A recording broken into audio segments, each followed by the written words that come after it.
Hello everyone, मैं ख्याति सिंह आपका स्वागत करती हूँ हमारे चैनल प्रेपअप पे।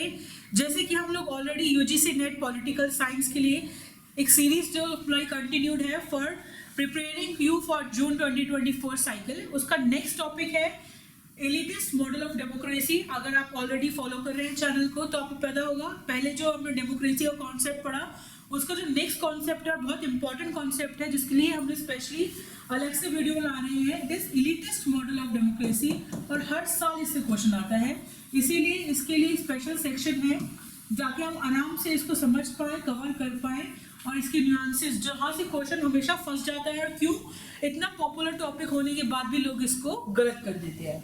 तो आज स्टार्ट करते हैं with the elitist model of democracy से।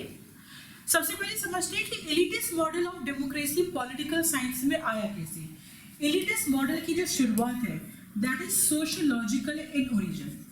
अब यहीं से बच्चे क्या करते हैं, गलती करना शुरू कर देते हैं, क्योंकि आपको लगता है पॉलिटिकल साइंस का कॉन्सेप्ट है तो आप उसको उसी लेंस से देखते हैं, बट ये कॉन्सेप्ट है एक्चुअली सोशियोलॉजिकल।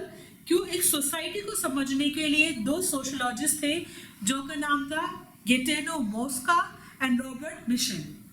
मॉस्का एंड मिशेल,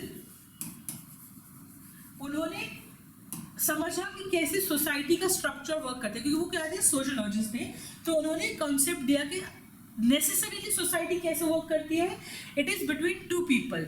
एक कौन है जो आपको elite and the second one is masses. One is elite and the second one is masses.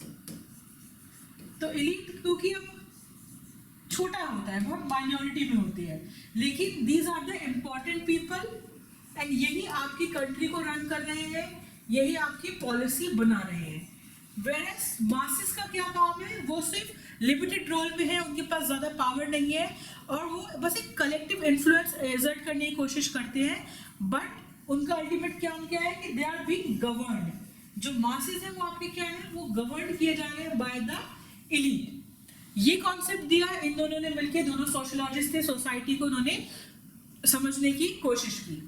अब इस कॉन्सेप्ट को यहां से फर्दर किसने डिस्कस किया, रॉबर्ट मिशेल और मॉस्का कॉन्सेप्ट को विल्फ्रेड परेटो ने। विल्फ्रेड परेटो, अब विल्फ्रेड परेटो जो कि थोड़ा पॉलिटिकल साइंटिस्ट भी थे, सोशियोलॉजिस्ट भी थे, उन्होंने सोचा इस जो इन्होंने मॉडल दिया है कि कैसे एक सोसाइटी में एक एलीट और मासेस का कॉन्सेप्ट है, इसको और रिफाइन जिसे हम बोलते हैं वो किया गया। और उन्होंने बोला नेसेसरी सोसाइटी में सिर्फ दो ही तरह के लोग हैं, one is the ruler class जो रूल कर रही है and other is the ruled. तो जो वो एलीट और मासेस बोल रहे थे उन्होंने इसको रूल्ड एंड रूलर कर दिया। तो जो उनके मासेस थे that is the ruled class जिसपे रूल किया जा रहा है, और जो उनकी एलीट है that is the ruler class जो रूलर कर रही है। तो उन्होंने समझाया कि कैसे अल्टीमेटली जो सोसाइटी है वो इन्हीं दो ग्रुप्स में क्या है, बटी हुई है। या तो आप रूलर क्लास का पार्ट है, इसका मतलब आप एलीट है, या आप रूल्ड या ज्यादा चंक में आते हैं। अब इस कॉन्सेप्ट को ध्यान रखते हुए यहाँ एक इंपॉर्टेंट रोल प्ले करते हैं मॉस्का, कि जो परेटो के साथ काम करे, और उन्होंने बोला कि हाँ ये एनालिसिस सही है कि दोनों में क्या है, डाइकोटमी है और अल्टीमेटली रूल्ड। परेटो क्या बोला, जो रूल्ड है वो क्या करता है, कंपीट करता रहता है किसके साथ, हमेशा जो रूलर है, कि उनको उस एलीट सर्कल का पार्ट बनना है। अब आप अपने खुद के कॉन्टेक्स्ट में समझिए, इंडियन कॉन्टेक्स्ट में या किसी भी डेमोक्रेटिक कॉन्टेक्स्ट में, नॉन डेमोक्रेटिक कॉन्टेक्स्ट में, कि अल्टीमेटली क्या होगा, अगर एक लार्ज चंक ऑफ पॉपुलेशन है उस पर कुछ ही लोग रूल कर रहे हैं, तो ये आपकी क्या हो गई, एलीट क्लास हो गई, और ये आपकी क्या हो गई, मासेस हो गई। तो ये जो आपकी पॉपुलेशन है, ये जो बहुत सारे इसमें लोग हैं यहाँ पर, ये लोग अल्टीमेटली सब एलिजिबल नहीं है रूल करने के लिए, लेकिन सब इस लैडर में आगे बढ़ना चाहते हैं। तो ये आपस में क्या कर रहे हैं, कॉम्पीट कर रहे हैं, लेकिन फेल हो रहे हैं। But in rulers also this competition is somewhere there. वो लोग भी क्यों रूल करें, क्योंकि उनको भी अल्टीमेटली एक रूलर अल्टीमेट बनना है। सो एक हर लेवल पे थोड़ा थोड़ा कुछ कंपटीशन ऑपरेट हो रहा है। अब इसी चीज को किसने आगे और समझाया, which is Mosca's concept of oligarchy. अब मॉस्का ने इस चीज को और अच्छे से देखा, तो मॉस्का ने एक बहुत इंपॉर्टेंट कॉन्सेप्ट दिया जिसे उसको हम लोग समझते हैं the iron law of oligarchy. अब आयरन लॉ ऑफ ओलिगार्की क्या है, ये आपके लिए समझना सबसे ज्यादा फंडामेंटल है। अगर आप इस वीडियो से एक जो टेक अवे वो ले जाना चाहेंगे, आई वुड से वो आपके लिए यही होना चाहिए। हर साल विदाउट फेल इससे क्वेश्चन आता है किसी न किसी सेंस में, पॉलिटिकल साइंस के आईआर पेपर में, इवन पबैट में भी आ जाता है। आपके अलग से आईआर या जो आपके दूसरे पेपर्स पॉल साइंस से रिलेटेड है, वहाँ आप हमेशा इस क्वेश्चन को देखेंगे that what is iron law of oligarchy, कैसे रिलेटेड है, क्या हुआ। तो अब आयरन लॉ ऑफ ओलिगार्की समझते हैं, मॉस्का का जो कॉन्सेप्ट है। और नाम भी याद रखिएगा, कई बार होता है आप नाम भूल जाते हैं। सॉरी मॉस्का नहीं, Michel, sorry it is Michel. Michel का, रॉबर्ट मिशेल का आयरन लॉ ऑफ ओलिगार्की, जिसमें वो बता रहे हैं कि वो तीनों साथ में काम कर रहे हैं। तो वो नोटिस करता है कि कैसे it is just with in the few elite, ये जो आपकी इलीट है, ओलिगार्क का मतलब वो होता है group of few people, power इन्हीं के बीच में रोटेट हो रही है। पावर क्या हो रही है, इन्हीं के बीच में क्या हो रही है, रोटेट हो रही है। और जो आपका मासेस है that is completely out of power. जो आपका मासेस है वो क्या है, कंप्लीटली आउट ऑफ पावर है। ये इलीट सर्कल है। तो सपोज अगर मैं आपको बोलूं कि इनमें से आपकी ये 4 लोगों के पास अभी पावर है, ये 4 लोग इन बाकी के 4 लोगों से क्या कर रहे हैं, कंपीट कर रहे हैं फॉर पावर। इन बाकी के 4 लोगों से पावर के लिए कंपीट कर रहे हैं। तो अभी इनके पास पावर है, फिर इन 4 लोगों के पास आ जाएगी। तो अल्टीमेटली पावर कैसी है, पावर का नेचर कैसा है कि एक ओलिगार्की, अल्टीमेटली एक ओलिगार्की फॉर्म हो जाती है। जबकि ये सब इलेक्शंस के थ्रू आए हैं। एक डेमोक्रेसी में भी आप देखेंगे सब लोग इलेक्शन के थ्रू जाते हैं, लेकिन सब लोग लीडर नहीं बन पाते। अल्टीमेटली एक स्पेसिफिक ग्रुप फॉर्म हो जाता है, या तो कभी ये पार्टी जीत जाती है या कभी ये पार्टी जीत जाती है। जो मासेस है वो आपस में उससे बाहर रहती है। तो इसका वो रीजन बोलता है कि अल्टीमेटली सोशल साइंस में और सोशोलॉजी में भी ग्राउंडेड है कि ओलिगार्की का आयरन लॉ है। ये क्या है, आयरन लॉ मतलब होता है जो अल्टीमेट होना ही है कि कुछ भी हो इवेंचुअली, कहीं भी कितना भी बड़ा साइज हो आपकी डेमोक्रेसी का, या आप अपने छोटे से फ्रेंड सर्कल में सोचिए, या आप अपनी क्लास में सोचिए। अगर ये आपकी क्लास है या ये आपका छोटा सा फ्रेंड सर्कल है, इसमें से भी 4 लोगों से भी एक लीडर निकल आता है बाय डिफॉल्ट। क्या आप जिसको लगता है कि जिसके बाद सब मान लें, जिसको आप दे देते हैं पावर टू मेक डिसीजन। अगर आप एक क्लास का पार्ट है, उसमें से भी आपके 4 मॉनिटर ऑटोमेटिकली बाय डिफॉल्ट निकल आते हैं। क्यों?